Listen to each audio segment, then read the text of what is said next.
2017년 7월 30일부터 시작한 계시록 강해가 이제 마지막 한 장을 남겨두고 있습니다. 결론이죠.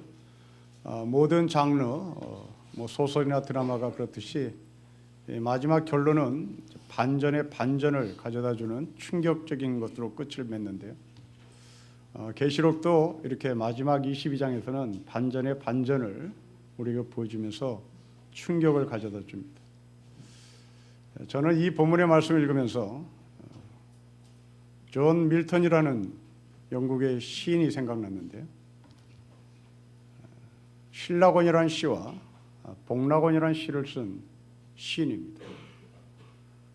에덴 동산에서 아담과 하와로 말미암아 그 에덴 동산이 무너지는 주제로 쓴 것이 신라곤이라면, 이제 제2의 아담 대신 예수 그리스도로 말미암아 그 모든 것들이 회복된다라는 주제로 쓴 시가 복락곤이겠죠. 오늘 본문은 바로 신라곤과 복락곤을 서로 연결시키면서 하나님께서 우리에게 어떤 반전을 주시는지 한번 점검해 보도록 하겠습니다. 여러분, 1절부터 5절까지 총 6개의 반전이 일어나는데요. 첫째, 강이 등장합니다. 창세기에도 강이 등장하죠. 그런데 그 강은 4개의 강이고요. 오늘 나오는 강은 생명수의 강이라는 강 하나입니다. 에덴 동산에 있었던 그 강의 출발은 에덴 동산에서 출발합니다. 그러나 생명수의 강은 하나님의 보좌, 어린 양, 예수 그리스도로부터 출발합니다. 마치 한강의 발원지가 태백산에 있듯이 이 생명수의 진원지는 하나님과 어린 양이고, 그 하나님과 어린 양으로 출발한 이 생명수의 강은 분리가 되지 않은 채 도도하게 한 줄기로 흐른다는 얘기입니다. 두 번째로는 생명나무가 있습니다. 에덴 동산에도 생명나무가 있었습니다. 에덴 동산에서 아담과 하와는 이 생명나무를 먹지 못하고 선악과를 따먹었습니다. 그로 인하여 하나님은 화염검을 동원시켜 이 생명나무를 지켰습니다. 그러나 오늘은 그 생명나무가 열렸습니다. 그리고 거기에 열매가 맺혀졌고, 그 생명나무 열매가 강 좌우에 늘어져 있습니다. 또한 열매도 맺습니다. 어떤 누구나 따먹을 수 있다는 반전의 역사가 나옵니다. 세 번째입니다. 잎사귀입니다. 아담과 하와가 선악과를 따먹은 이후에 자기의 부끄러움, 자기의 치부를 감추기 위하여 그들은 무화과 나무 잎사귀로 치마를 해 입었습니다. 이제 그 치마가 그 부끄러움을 감추는 무화과 나무 잎사귀가 치유하는 잎사귀로 바뀝니다. 반전입니다. 또한 저주입니다. 하나님은 아담과 하와에게 더 이상 너희는 에덴에서 살 수 없다고 하는 저주를 명령하고 그들의 일생 동안 죽음의 두려움 속에 살아갑니다. 그러나 그 저주가 없어집니다. 다섯 번째 반전이죠. 여섯 번째 반전은 바로 왕노릇 한다는 겁니다. 하나님은 아담과 하와에게 산고의 고통, 노동의 고통, 그리고 우리가 지배해야 할 이 모든 삼라만상에 의해서 우리는 지배를 당하는 종 같은 삶이었으나, 이제 제2의 아담 대신 예수 그리스도로 말미암아 그것이 다 뒤집히고 왕노릇 한다는 메시지입니다. 그리고 마지막 하나가 있습니다. 바로 이마에 이름을 쓰는 겁니다. 가인은 하나님부터 이마에 표를 받았습니다. 그 이마에 표를 받은 가인의 저주가 종말의 때는 표가 이름으로 바뀝니다. 하나님께서 인격으로 대접한다는 얘기입니다. 자, 이 반전의 배경을 들고 저하고 다시 한번 1절부터 5절의 말씀을 함께 통으로 읽으면서 여러분 속에 이 반전의 통쾌함을 한번 경험해 봤으면 좋겠습니다. 여러분 1절부터 5절을 저하고 같이 읽겠습니다. 시작. 또 그가 수정같이 맑은 생명수의 강을 내게 보이니 하나님과 미 어린 양의 보좌로부터 나와서 길 가운데로 흐르더라. 강 좌우에 생명나무가 있어 12가지를 맺을 때 달마다 그 열매를 맺고 그 나무 잎사귀들은 만국을 치료하기 위하여 있더라.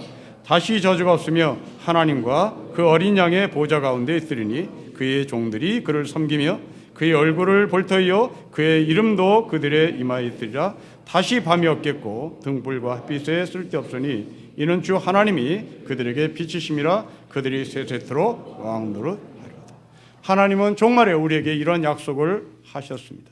여러분들이 관찰한 이 6개의 반전 중에 여러분들이 원하는 반전이 무엇인지 한번 생각해 보시고 그 반전에 밑줄을 그으시고 우리는 소망을 한번 가져갔으면 좋겠습니다. 제2의 아담 대신 예수님께서 종말에 이 모든 것들을 회복시키실 것이기 때문에 그렇습니다.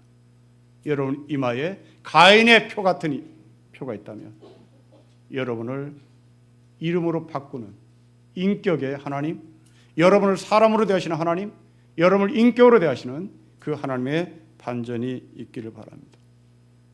여러분들이 가리고 싶은 그 수치스러운 나뭇잎, 여러분 속에 은밀히 감추고 있는 그 무엇, 어떤 누구에도 말하고 싶지 않은 그 부끄러움, 그것들이 발가벗겨지고 치유되고 이제 더 이상 이 무화과 앞으로 옷을 만들어 입는 이 번거로움이 사라지고 반복되는 이 옷을 만드는 수고가 사라지고 우리 가운데 치유되는, 그래서 더 이상 이제 이 무화과 나무가 나에게 필요 없는 치유의 역사가 여러분 가운데 있기를 주 이름으로 소원합니다. 그런데 더 큰 반전이 있습니다. 이 모든 반전은 에덴 동산에서 이루어진 것이 아니라 새 예루살렘 성에서 이루어졌다는 충격입니다. 바로 도시입니다. 여러분 왜 에덴 동산이라고 하는 가든에서 이 반전이 일어나지 않고 새 예루살렘 성이라는 시티에서 이런 반전이 일어나는 것일까? 아담과 하와는 에덴 동산에서 추방을 당했습니다. 그리고 그들에게는 가인과 아벨이 있었습니다. 가인이 아벨을 죽였습니다. 하나님의 곁을 떠난 이 가인은 에덴 동편에 성을 쌓습니다. 그리고 그 성에서 자식들을 훌륭하게 정말 잘 키웠습니다. 그 중에 한 자식이 라멕이라는 자식입니다. 이 라멕은 3명의 자녀를 뒀습니다. 그리고 2명의 부인을 뒀습니다. 이 3명의 자녀는 모두가 다 1등이었습니다. 공학의 대가요, 음악의 대가요, 농학의 대가였습니다. 모두가 1등을 만들어 놓는 동안 라멕은 경쟁자를 물리쳤다는 의미입니다. 경쟁자를 물리치는 것은 정상적인 방법이 있겠으나 라멕에게 있어서는 이 경쟁자를 물리치는 데는 사람을 죽이는 작전으로 갔던 것 같습니다. 반대편 사람들이, 경쟁자들이 호시탐탐 이 라멕을 죽이려고 노력합니다. 거기에 자기 아내들도 포함된 것 같습니다. 그러자 이 라멕이 아내들에게 경고합니다. 아다여 실라여 내 말을 들어라. 라멕의 아내들이여 내 말을 들으라고 합니다. 자기의 아내를 내 아내들이여 라고 말하지 않습니다. 라멕의 아내들이여. 그리고 이름을 부릅니다. 아다와 실라 이름을 부릅니다. 이것은 자기와 한 몸을 이루어 살고 있다는 의미가 아닙니다. 자기와 한 집에 살지만 분리되었다는 의미고, 이 분리된 상태에서 자기 아내를 자기 아내로 말하지 않고 라멕의 아내들이라고 말합니다. 아다와 실라여 라멕의 아내들이여 내 말을 들으라. 나의 상처로 말미암아 내가 사람을 죽였다. 나의 상함으로 말미암아 내가 미성년자 소년들을 죽였다. 이제 나는 너희들에게 경고한다. 하나님이 가인을 건드린 자에게 7배의 벌을 내린다고 하셨는데 나는 나를 건드린 자에게 77배의 벌을 내리겠다고 경고합니다. 하나님의 심판보다 자기의 심판이 더 세다는 말입니다. 하나님의 심판은 자기 손가락에 비하면 새끼손가락에 해당되는 심판이지만 나는 엄지손가락에 해당되는 심판의 힘을 갖고 있다고 말합니다. 이런 일이 벌어진 곳이 에녹이라는 도시입니다. 소돔과 고모라 어떻습니까? 천사들이 소돔 땅에 방문합니다. 롯은 그 소돔 땅에 들어온 천사를 자기 집안으로 안내해 유숙하게 하고 식사를 대접합니다. 이것을 알아차린 소돔의 사람들은 롯의 집을 포위합니다. 성경은 소돔에 사는 사람들이라고 말하지 않습니다. 소돔에 사는 사람, 노소를 막론하고 라고 얘기합니다. 노소를 막론하고 그 롯의 집에 들어온 사람을 끌어내라고 얘기합니다. 그 이유는 집단 성폭행을 하겠다는 것입니다. 1대1의 성폭행이 아니라 그 2명을 소돔의 노소들이 막론하고 집단으로 달려들어 성추행과 성폭행을 하겠다는 것이 바로 이 소돔 땅의 노소의 사람들입니다. 여러분, 이것이 소돔이라는 도시에서 일어난 추악한 사건입니다. 요즘 뉴스에서 떠들고 있는 원조의 별장 사건은 고위 관료들이 한 여성을 집단으로 성폭행한, 아니 집단 여성들과 함께 성폭행을 하는 일들이 벌어졌습니다. 여러분, 이런 일들이 고대 시대에도, 그리고 여전히 과학의 시대에 살고 있는 이 시대의 사람들이 벌이는 일들입니다. 성경이 도시에서 이런 일이 일어났다는 것은 도시에는 더 이상 소망이 없다는 것을 말하고 싶었기 때문입니다. 도시는 이렇게 항상 폭력과 살인과 무서운 죄들이 넘치는 것입니다. 그런데 계시록 말합니다. 종말에 그 도시가 바뀐다. 그 도시가 회복된다. 그 도시가 심판을 당하는 것이 아니라 그 도시가 반전을 이룬다는 것입니다. 왜 그럴까? 하나님은 창조주이시기 때문에 그렇습니다.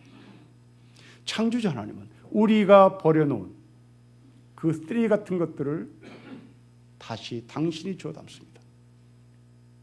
우리가 그렇게 파괴시켜 놓은 이 도시를 하나님은 청소하십니다. 심판하시는 것이 아니라 회복시키고 원래 자리를 갖다 놓으시고 우리에게 거기에서 영원토록 왕노하며 살게 하십니다. 저는 이런 하나님의 역사가 지금 이 서울이라는 도시에서 여전히 움직이고 계시고 유효하고 있다는 것을 보고 있습니다. 최근에 서울의 한복판에서 한 연예인의 타락이 적나라하게 드러났습니다. 그것도 도시 중에서도 서울의 중심인 강남에서 일어났습니다. 출발은 폭력으로 시작한 사건입니다. 그러나 까고 보니 거기는 수많은 여성들이 성폭행을 당했습니다. 언론은 연일 동영상이 몇 개나 있는지 지금 폭로하고 있습니다. 그런데 저는 이 사건을 바라보는 사람들에게 시선을 집중합니다. 과거에도 이런 일은 숱하게 많았습니다. 그런데 과거와 지금이 확연히 다릅니다. 과거에는 피해자가 누구냐? 그 여자 이름이 뭐냐? 그 연예인 누구냐? 이것이 우리의 최대의 관심사였습니다. 가해자가 누구인지에 관심이 있는 것이 아니라 피해자가 누구인지 관심을 가졌던 것이 과거의 연예인 성추행 사건들입니다. 그런데 이번 사건을 보는 사람들의 시선은 다릅니다. 가해자가 누구인지를 관심 갖습니다. 누구누구 동영상을 치면 가해자 이름이 뜹니다. 그리고 더 높은 사람이 누구인지를 알고 싶어 합니다. 피해자를 보호하자고 외치고 있고, 승리라는 이름을 때리면 해시태그를 이루고 연예인 이름이 등장하는 것이 아니라 승리를 뒤에서 조종하는 사람들의 이름이 해시태그로 연결됩니다. 회복하시는 하나님의 역사입니다. 요즘 젊은이들이 좋아하는 넷플릭스라는 앱이 있습니다. 영화를 볼 수 있는 앱인데요. 그 안에 오티스의 비밀 상담소라는 영화가 있습니다. 청소년들에게 성경을 가르치는 필름입니다. 이 오티스의 비밀 상담소에 드라마 중에 한 여학생이 몰카에 피해를 당합니다. 고등학교 학생들이 얘가 누구냐 하고 과거에 우리가 연예인의 이름을 알고 싶어 하듯이 막 탐닉하고 추적하고 이 여자가 누군지를 가십거리로 만들어냅니다. 그러자 그 학교에 있는 여학생들이 하나씩 수업을 하다가 자리에서 벌떡벌떡 일어나 외칩니다. It's my virginal, it's my virginal 하고 외칩니다. 그리고 손을 잡습니다. 몰카로 자기 몸의 신체가 드러난 자기 친구를 보호합니다. 여러분, 만일 여러분들이 일련의 사건을 통해서 피해자가 누군지, 그 연예인의 이름이 누군지 알고 싶어 한다면 여러분들은 쓰레기 같은 존재입니다. 아니, 쓰레기 같은 존재라는 표현도 아주 점잖습니다. 악입니다. 더러운 악입니다. 혹시 여러분 안에, 스마트폰 안에 그런 동영상을 다운받아 시탐타 낄낄거리며 보고 있다면 여러분 정말 취약한 인간입니다. 하나님은 종말에 이 도시를 회복시킨다고 말씀하시고 이 타락한 도시를 치유하신다고 말씀하시는데 그 치유하시고 회복시키기를 원하시는 하나님의 마음에 반대하여 여러분들이 그것을 호시탐탐 보며 낄낄거린다면 여러분들은 정말 지저분한 인간입니다. 이 가운데 있을지도 모르겠습니다. 그것도 예수 그리스도를 믿는 사람이에요. 예수 그리스도를 믿는 하늘의 백성이라고 외치는 사람들이 도시를 타락하게 만들고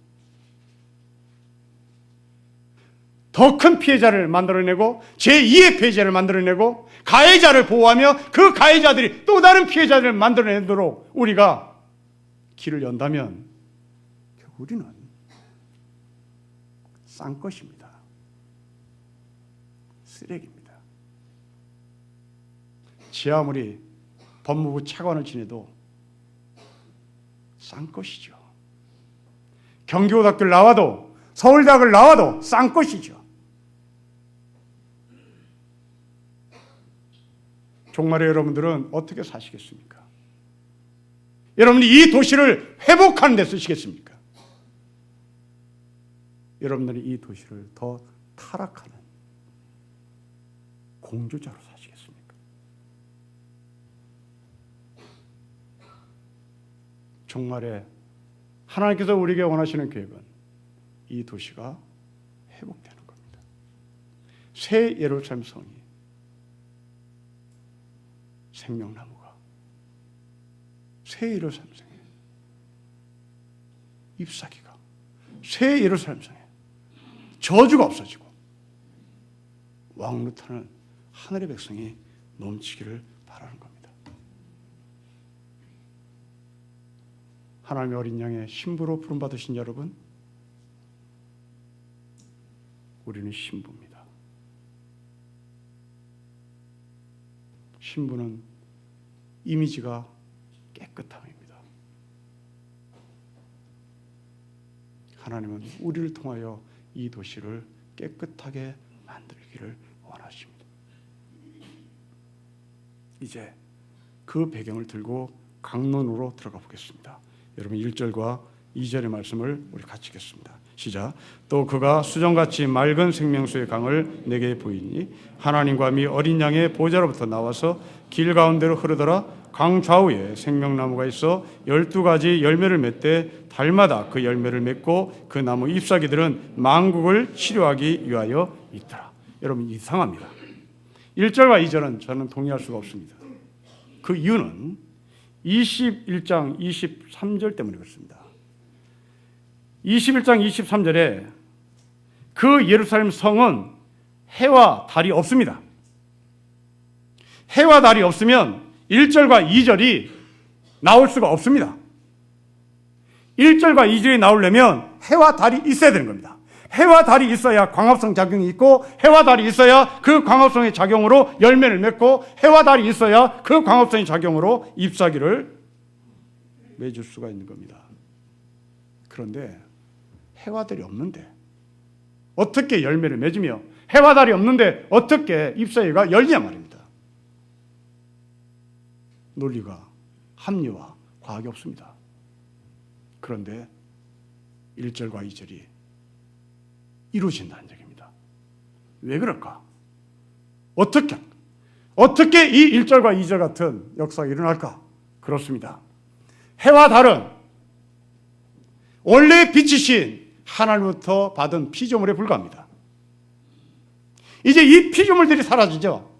광합성 작용으로 모든 것이 일어날 것 같은, 광합성 작용으로 열매를 맺고 그것으로 말미암아 잎사귀가 이루어진다는 이 과학의 논리를 뛰어넘어 이제 우리는 피조물로부터 비춰지는 해와 달이 필요 없고, 그 피조물을 만드신 빛이신 하나님의 근원 되신 예수의 빛을 통하여 우리는 열매를 맺는다는 겁니다. 이제는 더 이상 피조물이 필요 없단 말입니다. 여러분, 우리가 피조물 앞에 절을 한 이유가 무엇입니까?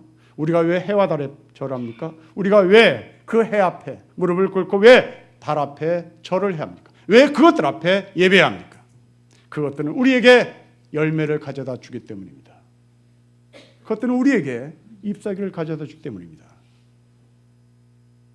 무언가 나에게 얻어지는 것이기 때문에 거기에 절을 하는 겁니다. 그러나 종말에 우리가 예배하는 대상은 피조물이 아니라 그 피조물을 만드신 빛의 근원 하나님께 경배를 합니다. 여러분, 이것은 어려운 얘기가 아닙니다. 자녀 여러분, 여러분들이 아버지 어머니를 공경하는 이유가 무엇입니까? 두 종류입니다. 하나는 아버지가 만들어 놓은 돈, 그것 때문에 아버지를 존경하는 사람이 있습니다. 한쪽은 아버지 자체로 존경하는 사람이 있습니다. 해와 달을 존경하고 해와 달에게 절하는 사람은 아버지가 만들어 놓은 돈을 존경하고 거기에 절을 하는 사람입니다. 아버지 자체로, 어머니 자체로 존경하는 사람은 빛의 근원이신 하나님께 경배하는 생각입니다. 여러분, 남편을 왜 공경합니까? 여러분, 아내를 왜 존중합니까? 스펙입니까? 남편의 권력입니까? 남편이 벌어들인 돈입니까? 그것은 이쪽입니다. 해와 달에게 절하는 겁니다. 해와 달은 자기 스스로 빛을 내지 않습니다. 해와 달은 빛의 근원이신 하나님의 빛을 받아 반사시키는 피조물에 불과한 겁니다. 하나님 우리에게 말합니다. 너가 경배해야 될 대상은 해와 달이 아니라 하나님이라는 이 의미가 무엇인지, 바로 내 남편, 내 아내, 내 아버지, 내 어머니, 내 자식 그 자체로 존경하고 사랑하는 것이 바로 참된 하나님을 믿는 겁니다. 스펙을 사랑하지 마십시오. 스펙이란 남들과 비교해서 얻어지는 기쁨, 남들과 비교해서 얻어지는 절망입니다. 이게 스펙입니다. 이 스펙이 남들보다 뛰어나면 기쁨이고, 이 스펙이 남들보다 떨어지면 절망인 것이죠. 그러나 하나님을 믿는 사람은 그 스펙 때문에 내가 좌절과 절망을, 그리고 기쁨을, 교만을 얻어내는 것이 아니라 내 자체가 소중한 존재요, 내 자체가 하나님의 뜻 안에서 이루어진 하늘의 백성이라는 사실을 우리가 높이 평가하고 내 자신을 사랑하는 겁니다. 여러분, 자녀를 그렇게 축복합시다. 여러분, 남편을 그렇게 축복합시다. 내 남편과 내 아내와 내 자식은 스펙에 의해서 존경의 대상이 바뀌는 것이 아니라 하나님께서 나에게 보내주신 남편, 하나님께서 나에게 주신 내 아들, 딸, 그것 자체로 소중한 것입니다. 이제 해와 달은 없어졌습니다. 반사체들은 없어졌습니다. 이 세상의 권력은 없어졌습니다. 이 세상의 스펙들이 없어졌습니다. 이 세상에 비교하는 대상이 없어졌습니다. 오직 그 모든 것들의 근원 대신 하나님 어린 양 보좌만이 남았습니다. 이제 어떤 누구도 자신을 사랑할 수 있고 자신을 존귀히 여길 수 있는 겁니다. 그러면 어떻게 사랑해야 될까요? 그 사랑하는 방법은 무엇일까요? 여러분 2절을 다시 보십시오. 그 하나님의 어린 양의 보좌로부터 생명수가 나오는데 그 생명수는 2절에 길 가운데로 흐릅니다. 여러분들이 여러분 자신을 사랑하기 위해서는 길 가운데로 흐르신 하나님 어린 양 생명수의 강이 흘러가야 되는 겁니다. 다시 말하면 여러분의 안에 있는 그 하나님의 어린 양 생명수의 강이 여러분 주변부로 흘러가면 여러분은 여러분 자신을 사랑할 수가 없단 말입니다. 여러분 중심부에 이 생명수의 강이 흘러가면 내 자신을 사랑할 수 있고 내 아내를, 내 남편을 사랑할 수 있다는 말입니다.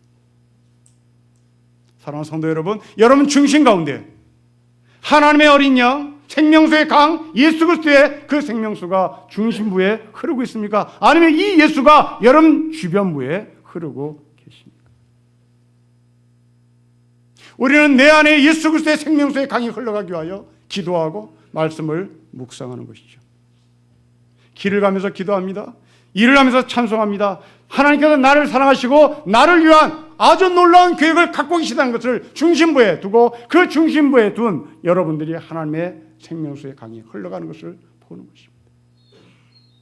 기도를 통해서 말씀을 통해서 경험하는 겁니다. 저는 20대 중반에 김대중 대통령이 쓴 옥중서신을 읽은 기억이 있습니다. 지금까지도 뇌리에 박힌 것은 딱 하나입니다. 이분은 버스를 탈 때나 사람을 만나기 위해 찻집에 들어갈 때나 제일 먼저 그 자리에 앉아서 하는 일은 그 버스에 탄 모든 영혼들을 위해서 기도하는 것이고 다방에 앉아있는 수많은 사람들 그들을 위해서 먼저 기도하고 사람들과 대화를 했다는 글입니다. 한 지도자의 인격, 한 지도자의 하나님 중심의 삶을 실천하는 그 모습을 저는 20대 중반에 보고 충격을 받았습니다. 목사가 되겠다고 하는 내가 이 어른보다 아직 실력이 한참 떨어지는구나. 그리고 그 이후로부터 저는 지금도 그분의 뒤를 따라서 이것을 실천하고 있습니다. 이웃을 위해서, 버스 안에 탄 사람을 위해서, 찻집에 앉아서 차를 마시는 그들을 위해서 기도하는 그 기도의 핵심은 오늘도 나는 하나님과 함께 하겠다는 결심이고 나와 함께 하시는 하나님에게 그 하나님은 깊이 있고 이 버스 안에 있는 수많은 사람들에게도 동일하게 함께 하실 것이라는 것을 하나님께서 주시는 축복이기 때문입니다. 여러분 출근하실 때 버스를 타실 것입니다. 특별히 우리 동네는 2호선 전철을 타야 하는 그 2호선은 한강다리를 2번 겁니다. 2개의 한강다리는 사람들이 한강으로 떨어져 죽기로 결심한 사람들이 찾는 그런 다리이기도 합니다. 여러분들이 전철 안에서 한강다리를 보며 한강물을 보며 내 안에 하나님이 계시는 것을 확인하고 기도합시다. 그리고 밤늦게 혼자 한강다리를 도보로 걸어다니는 그 사람을 쳐다보며 왜라는 질문합시다. 왜? 왜 저 밤에 버스를 안 타고 혼자 저 다리를 건널까? 이어서 우리는 자동적으로 하나님을 찾을 것입니다. 하나님, 저 사람 어떤 상황인지 모르겠으나 그의 발을, 그의 영혼을, 그의 몸을 잡아주십시오. 이게 내 중심에 흐르는 하나님과 어린 양의 보좌로부터 나오는 생명수입니다. 다시 한번 여러분에게 묻습니다. 여러분 중심부에 무엇이 흐릅니까? 여러분 중심부에 그 옛날에 썩어 빠진 청계천의 썩은 냄새가 흘러갑니까? 악취가 내는 쓰레기의 썩은 물이 여러분 중심에 흘러갑니까? 아니면 여러분 중심에 하나님의 어린 양 생명수의 보좌가 도대히 흘러갑니까? 하나님과 내가 분리되지 않는 삶, 하나님을 내 주변부에 밀어내는 삶이 아니라 하나님을 내 중심부에 초대하는 삶, 바로 그 사람은 어떤 축복을 얻게 되는지 봅시다. 여러분 2절 말씀을 다시 읽겠습니다. 시작. 길 가운데로 흐르더라 강 좌우에 생명나무가 있어 12가지 열매를 맺되 달마다 그 열매를 맺고 그 나무 잎사귀들은 만국을 치료하기 위하여 있습니다. 12가지 열매를 맺는다는 사실은 사시사철 열매가 중단되지 않는 말이겠죠. 해가 없어도 달이 없어도 비가 오지 않아도 물이 없어도 우리가 12가지의 열매를 맺을 수 있는 것은 빛의 근원이신 하나님과 함께 하기 때문입니다. 이 세상은 빛이 없으면, 이 세상에 해와 달이 없으면, 이 세상은 비가 없으면 죽는다고 외칩니다. 그러나 그것 이상의 근원 되신 예수 그리스도가 바로 우리를 살리시고 우리에게 열매를 맺게 하십니다. 그것만 아닙니다. 잎사귀입니다. 치유하는 잎사귀입니다. 하나님의 중심에 모시고 사는 사람들은 더 이상 부끄러움이 없다는 말입니다. 아담과 하와가 죄를 짓고 난 이후에 무화과나무로 옷을 해 입었습니다. 그 무화과나무는 더운 여름철에 3시간이면 4시간이면 말라 비틀어집니다. 벗어야 합니다. 다시 만들어야 합니다. 그것도 3시간, 4시간이면 또 말라 비틀어집니다. 또 만들어야 되는 겁니다. 자기의 치부를 감추기 위하여, 자기의 부끄러움을 감추기 위하여, 자기의 칠흑 같은 역사를 감추기 위하여 우리는 덮습니다. 그리고 남는 것은 완전히 없어지는 것이 아니라 덮기는 했는데 말라 비틀어진 나뭇잎들이 내 주변에 쌓입니다. 그 나뭇잎이 썩습니다. 여러분 주변에 그것이 쌓아서 썩어나는 냄새가 진동합니다. 그런데 우리는 그것도 모른 채 또다시 무화과나무로 옷을 입습니다. 그리고 3시간이면 또 벗습니다. 그리고 또 여기에 썩는 위에다 갖다 올려놓습니다. 영원토록 이렇게 우리는 살아가는 것이죠. 그런데 반전이 일어났습니다. 그 무화과나무가, 그 나뭇잎이 치유하는데 사용되는 겁니다. 여러분들이 숨기고 싶은 그 무엇을 무엇으로 숨기고 계시는 것인지, 바로 그것이 하나님의 손에 잡힌 바 돼서 썩은 냄새를 피우는데 그 나뭇잎이 사용되지는 것이 아니라 그 냄새를 없애는 데 사용하십니다. 치유하고 회복하는 데 사용될 것입니다.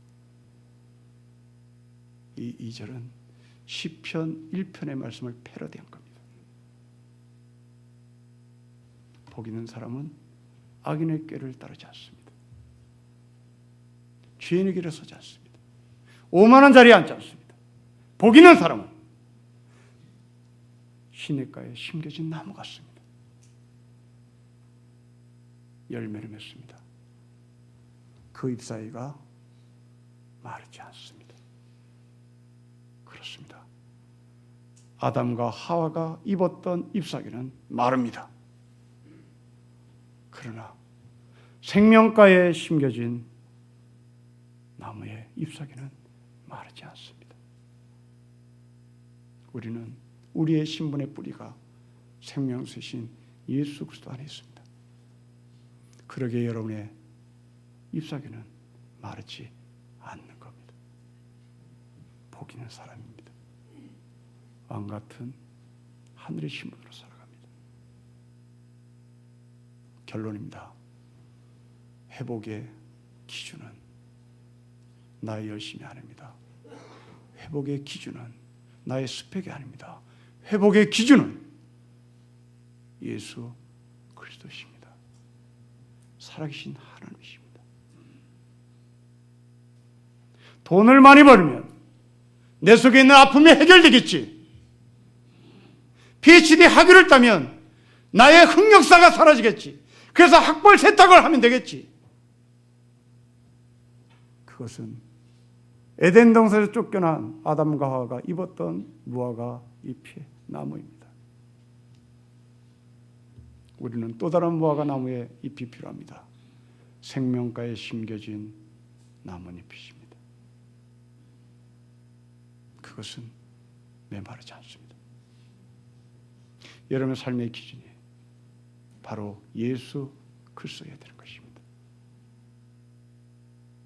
그 예수 그리스도가 여러분의 모든 것을 뒤집습니다. 마음속에 갈라진 그 네 개의 강이 하나님의 은혜로 말미암아 하나로 묶여 있습니다. 주변배에서 흘러가는 하나님의 말씀이 여러분 중심부에 들어옵니다. 부끄러웠던 여러분의 과거가 부끄럽지 않는 회복의 역사로 들어옵니다. 늘 빌빌거리며 살았던 저주의 삶이 우리는 더 이상 저주가 아니라 복의 사람으로 바뀝니다. 물건 취급했던 우리가, 물건 취급을 받았던 우리가 내 이마에 하나님의 이름이, 그리고 내 이름이 쓰여진 인격의 사람으로 바뀝니다. 이 땅에 피조물에서 지배당하던 우리가 이제 예수 그리스도의 은혜로 말미암아 그 피조물들을 지배하는 하늘의 왕 같은 사람으로 살아갑니다. 예수 그리스도로 말미암아 여러분들이 학벌을 통제하고 여러분들이 갖고 있는 돈을 통제하고 여러분들에게 명령하는 그 돈을 오히려 뒤집어져서 그 돈에게 여러분들이 명령하는 하늘의 백성의 삶이 되시기를 주의 이름으로 축복합니다. 기도하겠습니다. 하나님 아버지, 우리의 반전의 역사가 내 노력과 내 학벌과 내 스펙에 있는 것이 아니라 태초부터 계신, 그리고 지금도 계신 예수 그리스도의 은혜로 말미암아 이루어지는 하늘의 약속받은 사람인 것을 믿사오니 우리에게 이 반전의 역사를 약속하신 하나님을 기대하며 저희가 반전의 현장을 보게 하옵소서. 주 예수 그리스도의 이름으로 기도합니다. 아멘.